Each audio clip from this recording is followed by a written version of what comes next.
Ray. What do you want to do tonight? Same thing we do every night, Pinky. Try to take over the world.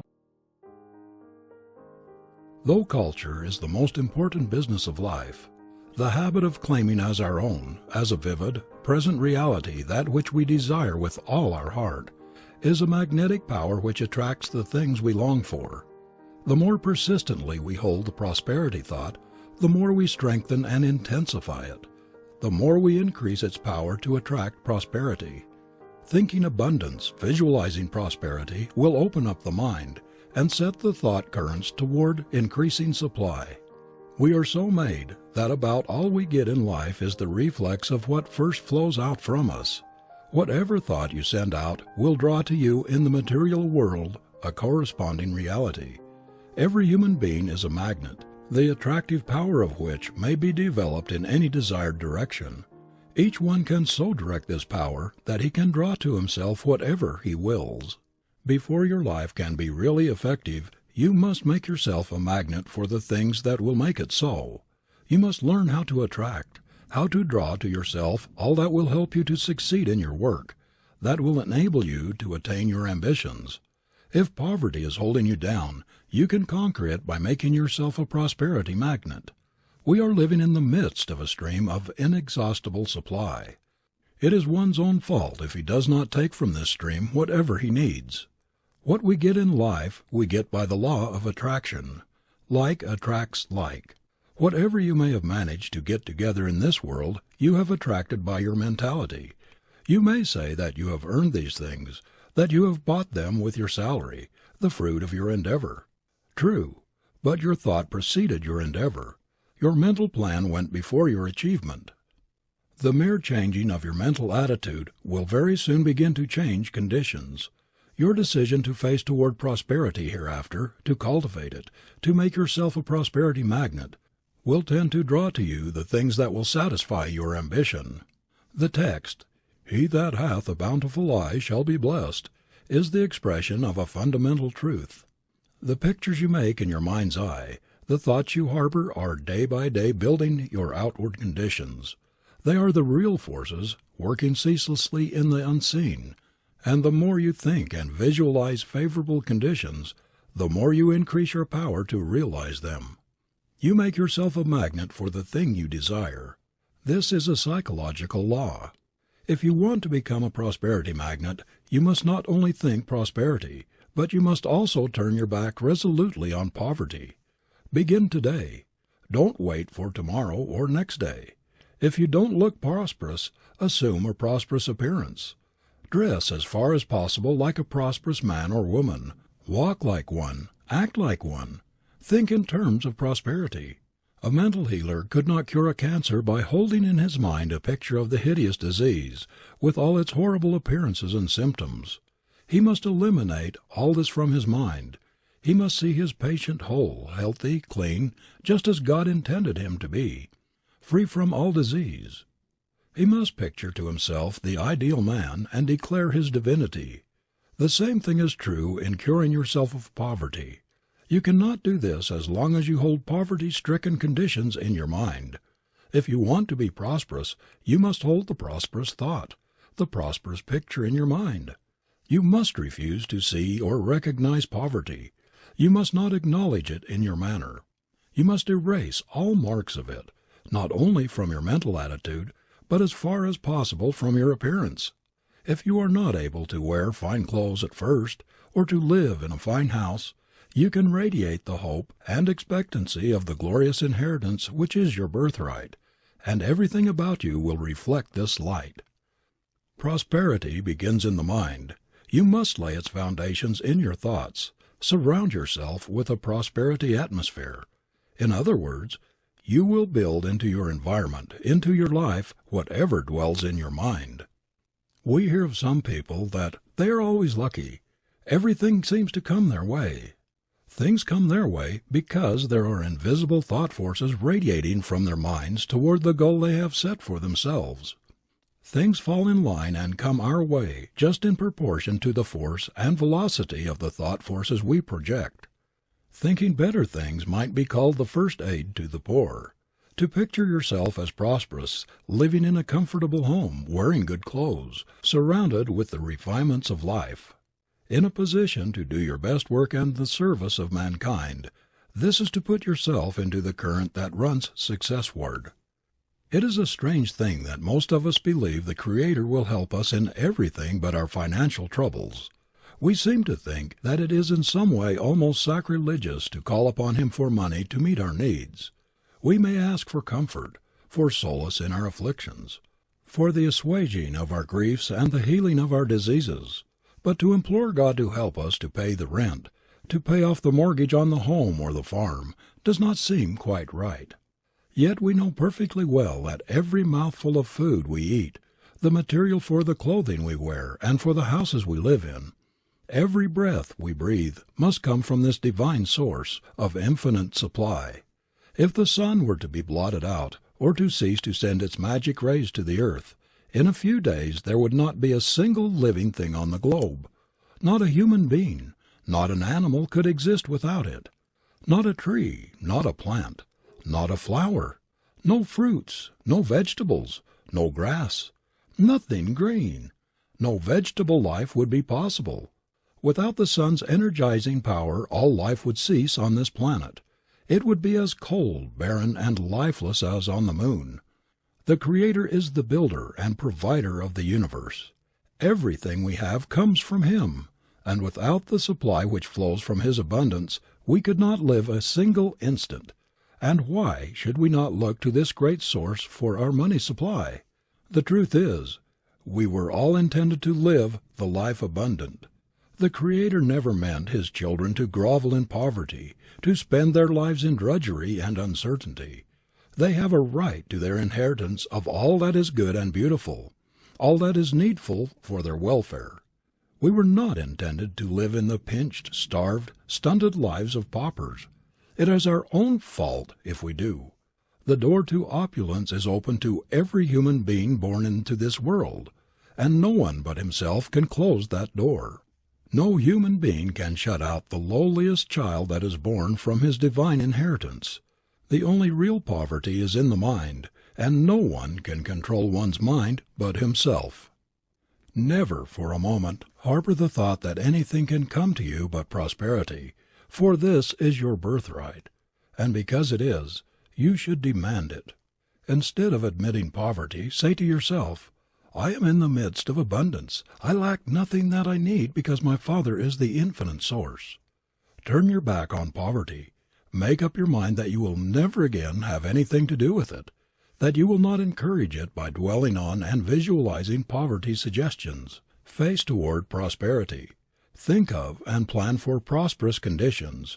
Struggle toward prosperity with all your might and you will draw it to you. Suppose you are poor and live in a humble home. Just have a talk with your wife and children, and make up your minds that you will all focus on your objective, improved conditions, that you will face the other way, toward prosperity instead of poverty. Say to yourself, it is a shame for God's children to exhibit such a pauperized appearance. It is a reflection on my Father, Mother God, to go about among my fellows looking as though everything had gone wrong with me, as though I were disappointed with life. This is ungrateful. I can at least show gratitude for health, for the privilege of living in God's pure air and sunlight, by holding up my head and walking erectly, joyously, as His child should.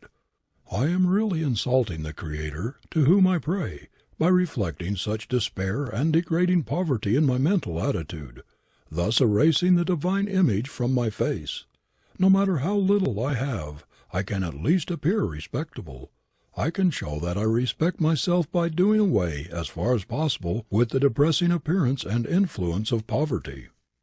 Tidy up your home and make it as neat and cheerful as possible. Do the same with your dress and general appearance. Keep yourself better groomed. Look up, brace up, brush up, struggle up.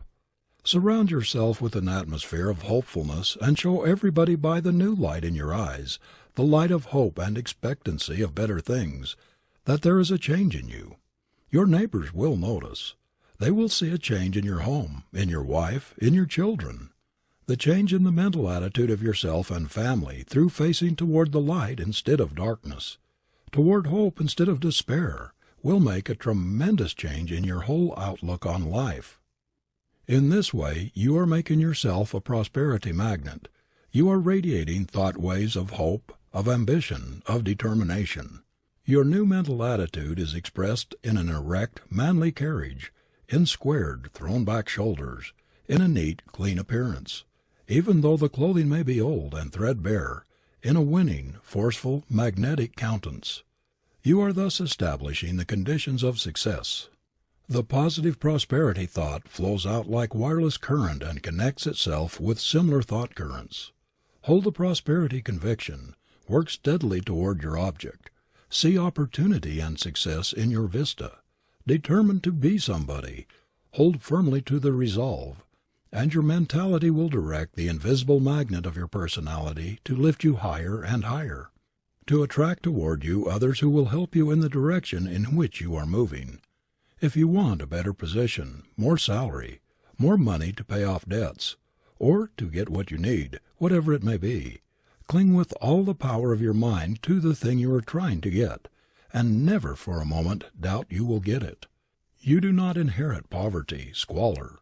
Lack and want have nothing whatever to do with God's children. Your inheritance is divine, grand, sublime. Poverty is a mental disease, and you carry the antidote to its poison in your mind. You owe it to the One who has given you life, health, who has given you brains to make something of yourself, to improve your situation. As long as you keep yourself saturated with the poverty conviction, you cannot rise out of poverty. You must think yourself out of it. The Lord is my shepherd, and I cannot want. Hold that thought firmly and steadfastly in your mind. Believe it. Live up to it. Abundance will never flow through pinched, doubting poverty thoughts, any more than clear crystal water can flow freely through foul, grease-clogged pipes. A right viewpoint must be your mental plumber to keep the connection open and free. Things of a kind attract one another. The poverty thought attracts more poverty. The fear thought more fear. The worry thought more worry. The anxiety thought more anxiety. On the other hand, the faith thought, trust thought, and the confidence thought attract things like themselves. Poverty is a disease that can only be cured by prosperity remedies. The prosperity thought is the natural antidote for the poverty germ. It kills it. The poverty thought cannot exist in the mind at the same moment with the prosperity thought. One will drive out the other. It rests with you which one you will harbor and encourage. Cling to the consciousness of your oneness with the all-supply. Keep the supply pipes between you and the infinite source of all good always open. Don't pinch them. Don't cut off the supply by limiting poverty thought, the doubt thought, the fear thought, the worry thought. Keep your supply pipes open by great faith in your Father, Mother God, who is more solicitous for your welfare than any human parent could be. Hold fast to the anchor of your union with the infinite life. Keep in the current running Godward, and your life will not dry up or become barren, will not be blighted and blasted by the poverty drought.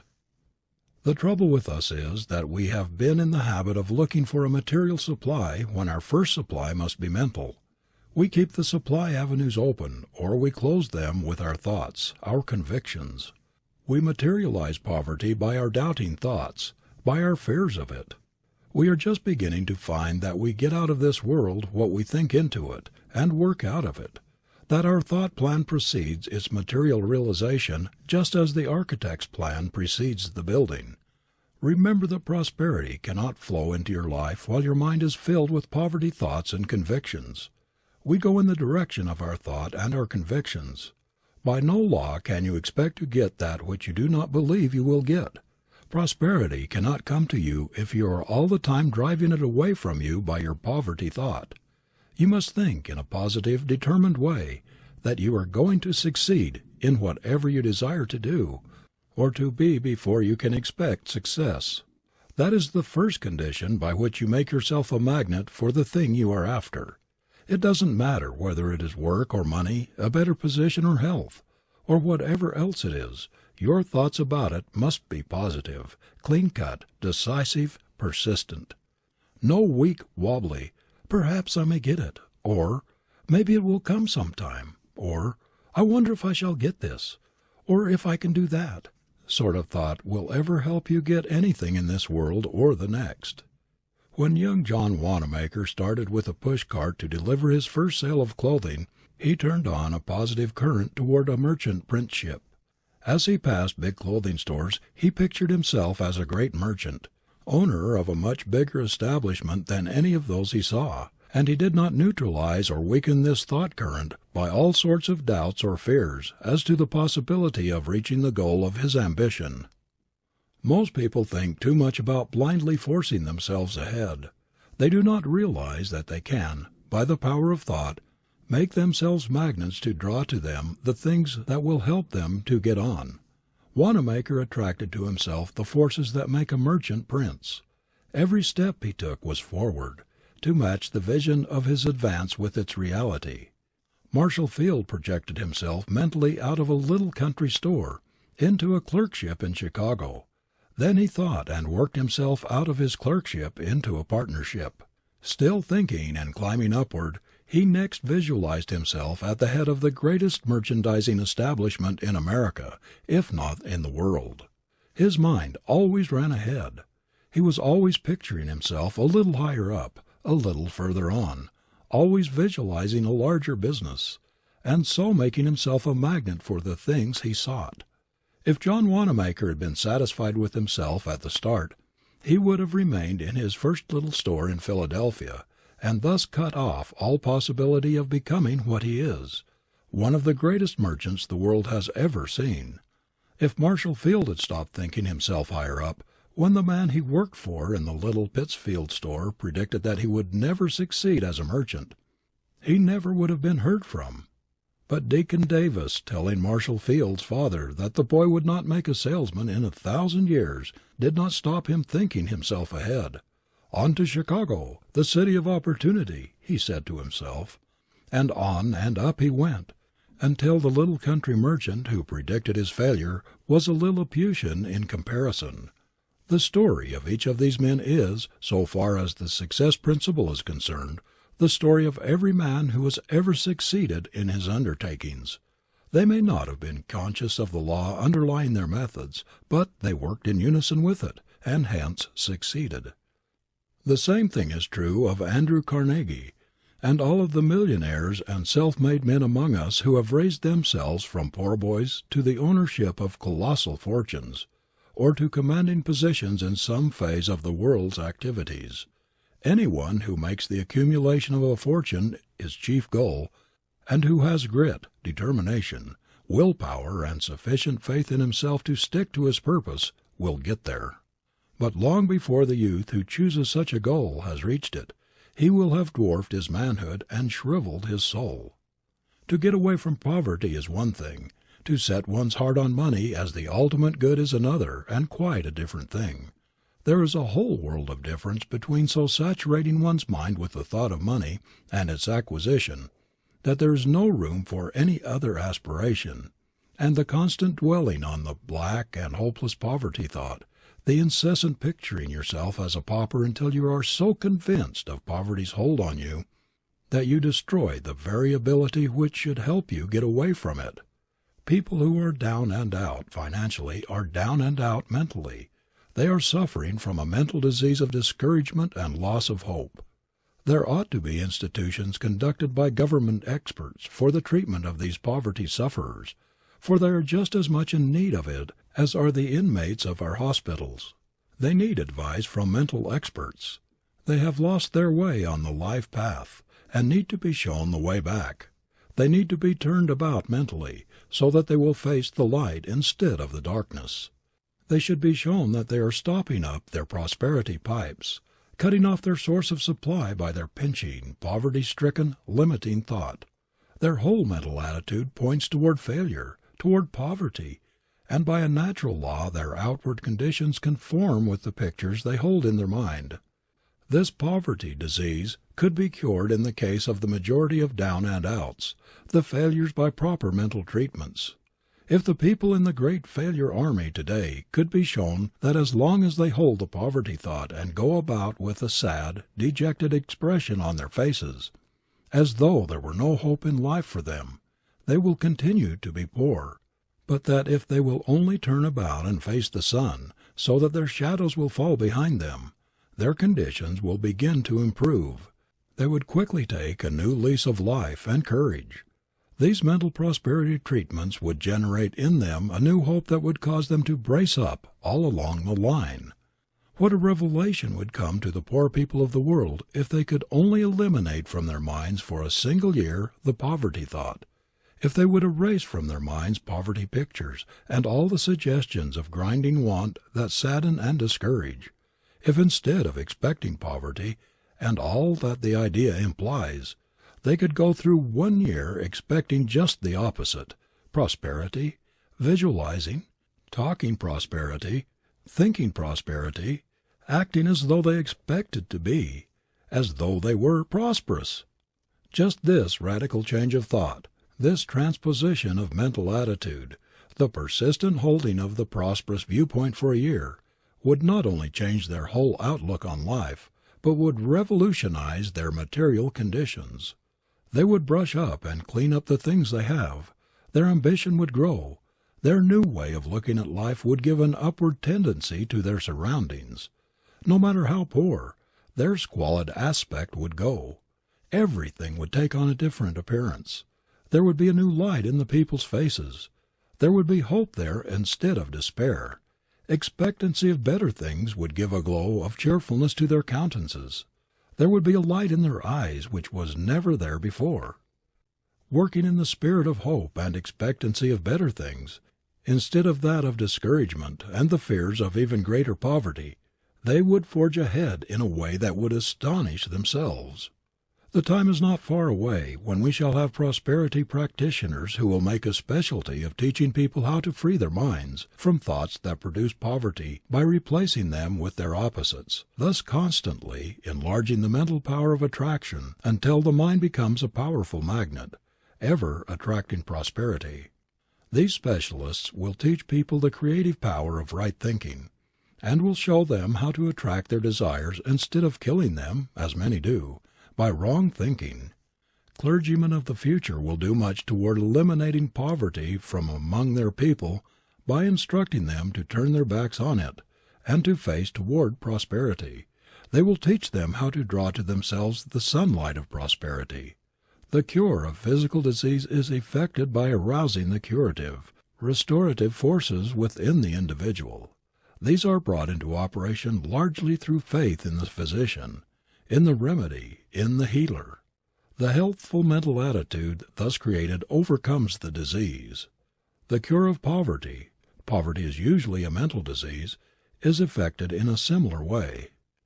The sufferer must first of all have faith in the great physician of the universe. When that is fully and firmly established, there will be no difficulty in flooding his mind with the prosperity thought, the thought that our Father Mother God is the author of abundance, the author of all wealth of the earth, that He is infinitely kinder and more solicitous for our welfare than the fondest mother could be for her child. We have not yet tapped the possibilities of any part of the world's resources. Every inhabitant of the earth today is treading on secrets which would emancipate man from drudgery and allow him to live happily instead of merely to eke out a wretched subsistence as he has done up to the present. Hitherto, in the great majority of cases, we have barely been existing on the husk of things. Now we are beginning to taste the kernel, because we are coming into a knowledge of the powers locked up within ourselves, and also of the illimitable supply of God's abundance. Here and there, people are mastering the law of opulence. They are demonstrating that they can conquer poverty by making themselves prosperity magnets. That is, by thinking and working in conformity with the law of opulence, of abundance. It is monstrous that so many of God's children are starving right on the shores past which the stream of inexhaustible plenty flows, a stream laden with all the rich things of the universe. There is no excuse for the horrible misery and suffering that exist in our midst. There is no reason why the children of the King of Kings should be harassed and tortured, driven into premature graves by poverty, for the Creator has produced enough to make every one of His children rich, to give them an abundance of all they need. There is no necessity for those who have inherited all the good things of earth to remain poor. The very structure of the human machine indicates that it was intended for the best, that it was planned for comforts, for luxuries, and not for poverty-stricken conditions. If we could only realize the far-reaching influence of always expecting the best to come to us, always expecting opulence, success, we would never allow ourselves to be dominated by the black pictures of poverty and failure. If everyone who was suffering from the limitations and humiliations imposed by a grinding poverty would proceed to establish the prosperity habit along the lines suggested, they would, by continually holding the prosperous thought, convince the subconscious self that we were made to be successful, that prosperity belongs to us. We should soon sight the millennium. When we affirm our divinity and claim our heritage, when we realize that our birthright keeps us in touch with the very source of all supply, when we know that it was never intended that God's children should be poor or go hungry, that it was never intended that they should live in poverty-stricken conditions, then we shall have struck the very basic principle of prosperity.